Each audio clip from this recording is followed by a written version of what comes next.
आज हर्सूल मधले हे जे बांधव आहेत ज्यांना बेघर करण्यात आलेल्या प्रशासनाने आणि कुठल्याही प्रकारची त्यांची निवासाची व्यवस्था करण्यात आली नाही, त्याबद्दल आम्ही या प्रशासनाचा धिक्कार करतोय आणि यांना ताबडतोबीने यांना घरं दिली पाहिजेत। सरकार म्हणते की आम्ही 2019 पर्यंत एकाही माणसाला विना घर ठेवणार नाहीत, परंतु आज 2025 मध्ये ज्यांनी स्वतःच्या कष्टाने घामाने जी घरं बनवली ती तोडण्याचं काम हे सरकार करतंय, याचा खरं म्हणजे आम्ही निषेध करतोय आणि सरकारला आणि प्रशासनाला आवाहन करतोय की यांना ताबडतोबीने पंतप्रधान आवास योजने किंवा रमाई घरकुल योजनेमध्ये त्यांना ताबडतोबीने घरं मिळवून दिली पाहिजेत। आणि प्रशासनाची जबाबदारी आहे, मला पूर्ण खात्री आहे की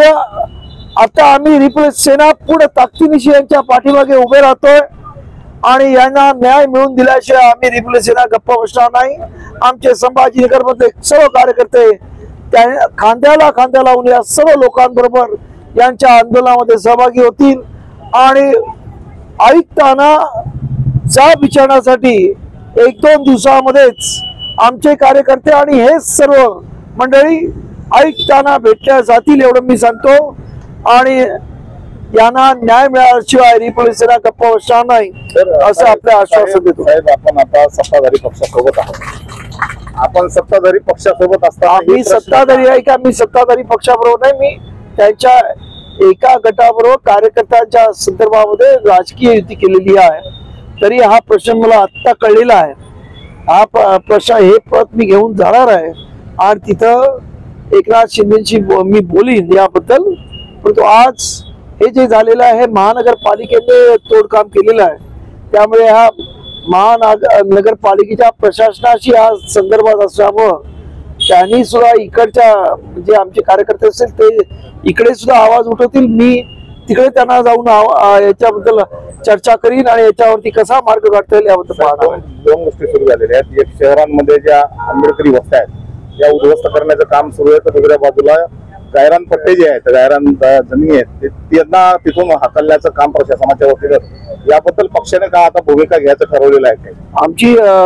आमचं म्हणणं असं आहे की तुम्हाला जर इलेक्शन मध्ये ह्या लोकांचे वोट चालतात तर त्यांची घरं सुद्धा चालायला पाहिजे, ही आमच्या रिपब्लिक सेनेची भूमिका आहे। हे गायरान पट्टे 90च्या नंतर पुन्हा हे झालेले नाहीत, त्याच्याबाबत आता पुढची काही डेडलाईन वाढली पाहिजे का? जे लोकांच्या नावावर घरपट्टे जमीन पट्टे झालेले नाहीत त्यांच्या नावावर झाल्या पाहिजे, यासाठी काही पक्ष घेणार आहे का भूमिका? आमची भूमिका अशी आहे की मुंबईमध्ये 2010 पर्यंतच्या झोपड्यांना मान्यता देऊन SRA मध्ये मुंबईमध्ये जी SRA स्कीम म्हणजे स्लम रिहॅबिलिटेशन ऑथॉरिटीच्या नावाखाली जी स्कीम चालते त्यांना फुकट घरं दिली जातात।